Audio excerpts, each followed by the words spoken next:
Hey, tonight I want to share with you a detail or a treatment to a table edge that is the unsung hero of beautiful table edges. And that is because it's hard to notice, and it is the undercut bevel. I want to show you one of the classic versions of this unsung hero of table edges. Aren't you really excited about table edges? Don't we always think about that? Can't wait. They're things we notice, and you reach out and you sit up to them and you touch them, but you don't think about it. But if you're making one, you want to get that right. And one of the sweet details I love about this shaker candle stand is that beautiful undercut round over on the edge. So this top is about 11/16 thick. So it's almost a full 3/4 thick. But with this undercut bevel, when it goes down on the floor, it looks really thin. So you're only seeing about 1/4 inch. So it belies its strength. It's much thicker, but with that light undercut, it gives it a lighter, crisp, refined look, which relates well to the lightness in the feet. And when you put a 3/4 inch top on one of these, it just looks too chunky, too clunky on the top of this lighter kind of looking base. So I want to just show you one before and after. Here's an undercut. Here's one prior to being rounded over. It's just rough. And here's the bevel. And the way I do that is I have a form, which I looked for really hard before this started. I couldn't find it. But it's an 18-inch diameter round piece of 1/4 inch MDF. Isn't that great? The imagination of the mind. It looks something like this in thickness, but it's 18-inch diameter. And it would go on the edge, and I would use a profile. This is actually a 5/8 round over. So that on the router, working from underneath, is riding on the template. Let me get my fingers out of the way. Riding on the template and giving us this beautiful undercut bevel.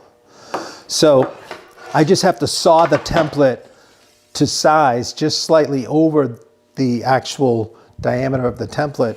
Then this could get like double stuck tape to the template, and then the bearing is guided on the template as you undercut bevel from below, actually. And then you end up with this beautiful light edge. Now look at just the difference, the contrast between that thicker edge and then how beautiful, refined that is with just that undercut. And if we set it on the table, let's just set it forward a little bit. You can see how different the table would look with that thicker edge. It just wouldn't have the class of that classic shaker candle stand. That's probably one of the finest examples, I think, of shaker candle stands. And some of you who have taken that class know that I've been kind of obsessed with making various versions of that, and finally got the one that I like the most. And if you're interested in that, I sound like a used car salesman. You too could take that class and make one of those beautiful candle stands. But anyway, I want to show you some other examples. And the other primary example is even simpler to make than a round over bevel. And that is, than a round over undercut pattern shaping bit. But that is the undercut bevel. And that's made by this is now a 3/4 inch top. So you would normally think you'd see a 3/4 inch top, but this is you're only seeing about 7/16 of an inch in thickness. And that's because the underside has like a long bevel, which creates almost like the top is a raised panel upside down.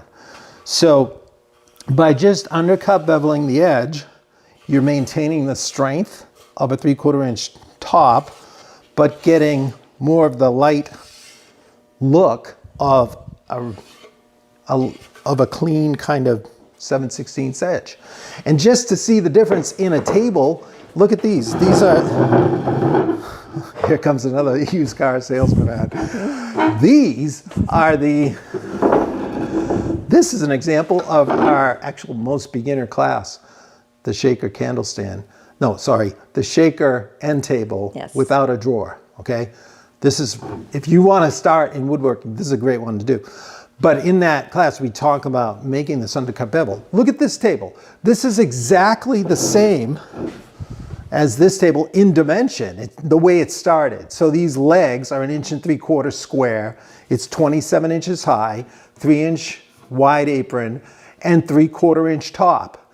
But just with the simple refinement of the legs being tapered and the top edge being undercut beveled, it changes it altogether. It has a much lighter look, and yet because of the splay appearance that the tapering gives you, it almost gives this light table a strong little stance. You know, it's like standing stronger even than the clunky square-legged table. And with that light edge, it relates really beautifully with these light feet.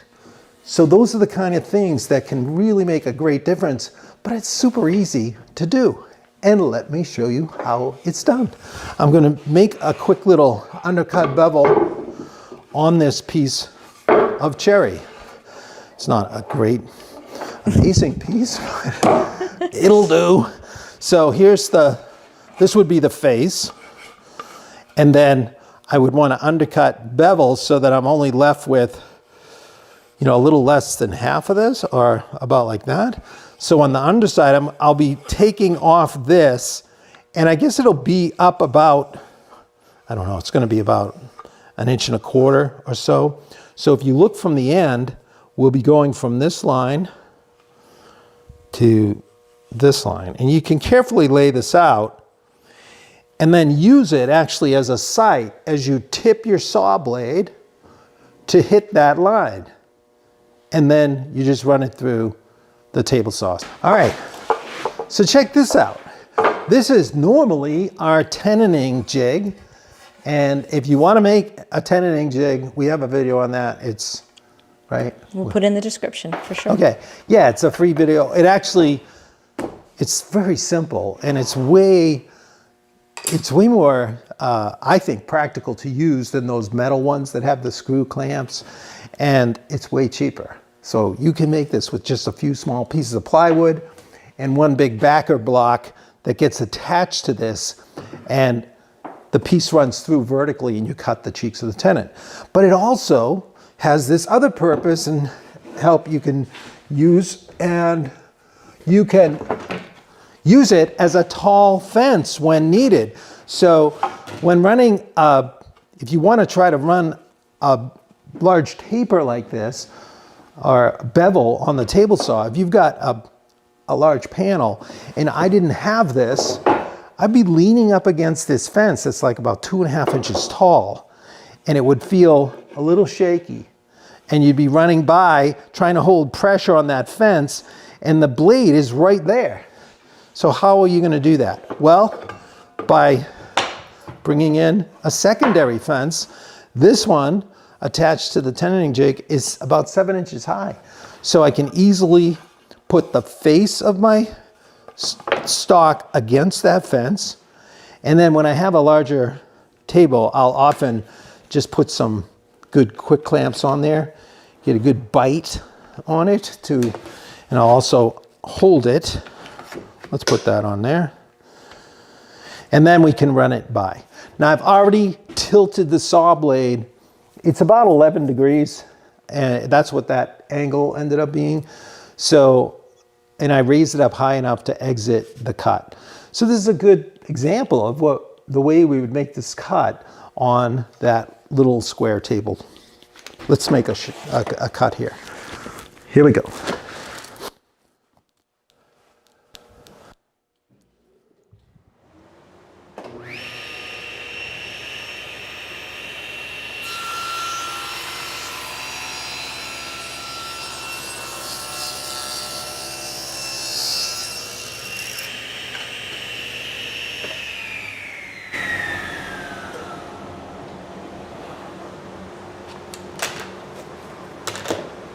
All right. That was easy. So, turn off the dust collector. So just like that, we turn the table appearance from a good full 3/4 thick to about 7/16. So we've lightened it up considerably just by putting an undercut bevel, but we retain the strength of this. Now let me show you one other thing we can do this. Can I ask a question before you go on? Yeah, sure. I think it might be related to what you're saying now. Tony's saying, do you undercut to the same depth each time, or do you have a formula in relation to the size of the top? No, it's not. Who asked that? Tony? Tony, yeah, that's a good question. It's not technically, I guess it is, it's somewhat in proportion to the piece of furniture. So you're thinking about what would look appropriate for that size piece and that style, what you're going for. So on that little square table, end table, those legs were tapered. They're kind of light and graceful. They taper down to 5/8 of an inch square. So having that table edge, if you left that top 3/4, it didn't look right. And I went thinner and to a point where you'd find that pleasing kind of sweet spot. But yeah, it's in proportion to the piece. Drew says, would you typically cut the grain end first? Yes. So when you're doing the bevel, you'll do the end grain first in case you get any tear out, and that's what you were thinking. Pretty smart. And then the last cut is always on the long grain, just to avoid any issues with tear out like that. Okay, good. Any other questions? That's it. Good. Okay, Move on. awesome. Okay, so let's head back to the bench for a second. I want to show you one other thing. This is a treatment that I used when we were still in North Carolina. So this is almost 30 years ago now, right? 25, 30. And I had this little display coffee table to make for this guy, and he wanted some type of interesting edge. So I did the undercut bevel, but then rather than just staying there, I sawed a curve into it. So that would change the thickness of the table along the table edge, along the edge, along that curve. Because as you cut a curve into it, you're going deeper and exposing more of the table and less as you come out of the curve. So I'm not doing this type. I'm going to just use this little curve I sawed out just a few minutes ago. It's about a 44, 45-inch radius. It may, no matter, it's going to probably overshoot the length of the bevel I made. I just want to see how this looks. So if you cut a bevel and then you calculated, how you wanted the curve to work. I remember the curve on that table, I had it come out and then it made like a diagonal, almost like a chamfer cut across the corner. So it made this inverted diamond or inverted triangle on the corners where it was cut. So let's just bandsaw this and see what happens.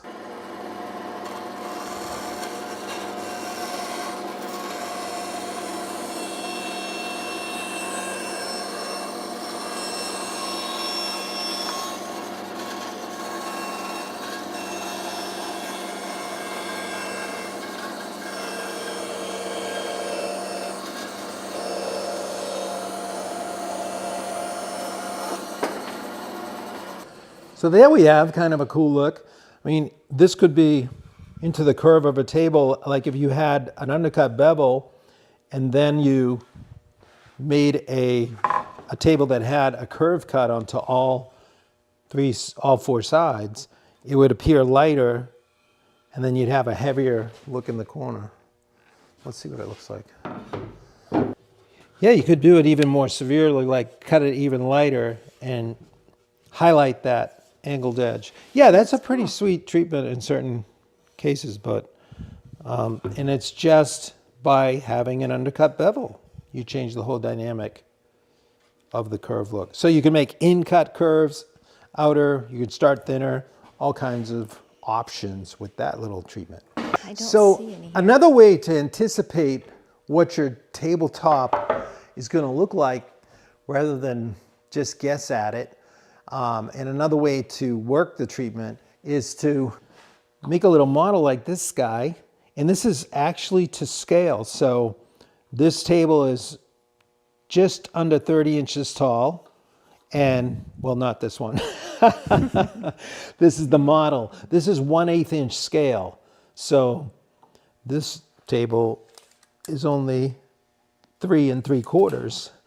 So, but in working it out, because it's 1/8 scale, I thought, would a 1 inch thick top work with this? And that's what this is, with a round over.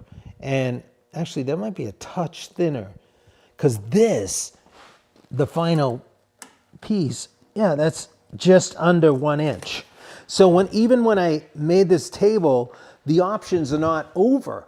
So this has a soft little round over, but I was concerned that it still might look too heavy on that base. But you know what? After I got the table made, I think it looks just great the way it is, if I say so myself. But there's no, I didn't use any kind of apron, but I thought that's a good, it looks stout enough, but it doesn't look overly heavy for the weight of that base. I mean, that's a strong looking kind of craftsman style, almost like a timber frame beefy base. So I think it looks great on there, and I'm going to stay with it at that thickness. But if I had it thicker, let's say I started out, I went with like 1 1/4 inches. I thought I needed 1 1/4 inches. And then I stood back and thought, oh no, that's too much. And I'm not planing it down it now. Well, you could make a line and undercut bevel that. Even if you did it with, make the line and then make a spoke shave or plane from underneath, and just hold that angle and undercut it all the way underneath. So it would be just like making a raised panel effect, but in the round. So I would hand tool that probably, if it wasn't too much. And then standing above, you would get the same effect. You'd have a lighter look, but you would have still the integrity and weight of the original table. A lot of times slab tables could benefit from that. Sometimes you see them and they're just like, that would be better with a little bit lighter top. So that's one way to anticipate and predict by making a little model. All right, great. So one of the things that questions have come up recently because we had a veneering class and we did a bolt front table, but they said, what about, couldn't you undercut bevel that what was it, MDF core? And I'm like, if you're veneering, then you're gonna expose like MDF or plywood, and you've got to then veneer over that at an awkward angle. And so when you're working with veneered pieces, typically you're planning ahead and choosing the thickness. There's not really that option to go lighter as easily as it is with solid wood. And here's 2 examples. This is a 3/4 inch thick veneered. This is in mahogany. It's not final sanded, but it's nice Cuban mahogany sunburst. And here's the same. This one is not on a table because it's got a little sand through there. I got to put some sort of star in there. But this is very thin. This one is only, this started with a 1/2 inch core and then was veneered. So it's barely 9/16. And this one started with a 3/4 inch MDF core. And it just feels a lot heavier. And that on the top of a little round table, it just looks a little too much. It looks like it's a little too heavy on one of these bases, especially like the shaker candle stand. So when veneering, plan ahead. Thank you for hanging out. We really enjoy sharing this in our lives and this creative life with you. And remember, if you enjoy this content, please consider subscribing, liking, sharing, and all that good stuff. And don't forget to get over to epicwoodworking.com and check out all the great offerings over there. Well, another night has passed. On behalf of the camera lady and myself, we look forward to seeing you. She's shaking her head.